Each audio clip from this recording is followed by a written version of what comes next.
ఆంధ్రప్రదేశ్లో revenge politics start అయ్యాయా? అవునని అనిపిస్తుంది. ఉండి ఎమ్మెల్యే రఘురామకృష్ణరాజు మాజీ సీఎం వైఎస్ జగన్ పై కేసు నమోదు చేశారు. తెలుసు మనందరికీ రఘురామకృష్ణరాజుకి వైఎస్ జగన్ అంటే ఎంత కోపమో.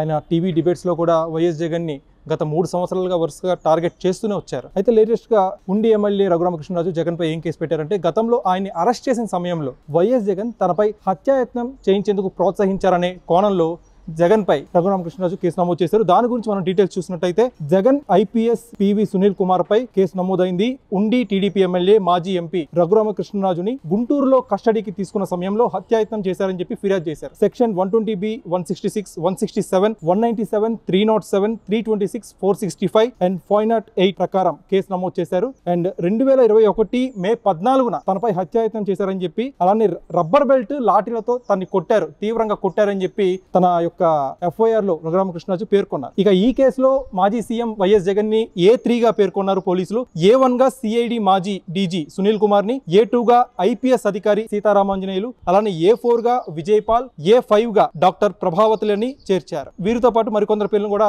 FIR లో చేర్చారు. సో ఓవరాల్ గా ఇష్యూని చూస్తుంటే ఈ 5గురిని రఘురామకృష్ణరాజు ఎంత టార్గెట్ చేస్తున్నారో, వాళ్ళని జైల్లో పంపించాలని చెప్పి ఆయన ఏ విధంగా వర్క్ చేస్తున్నారో మనకు అర్థమవుతుంది.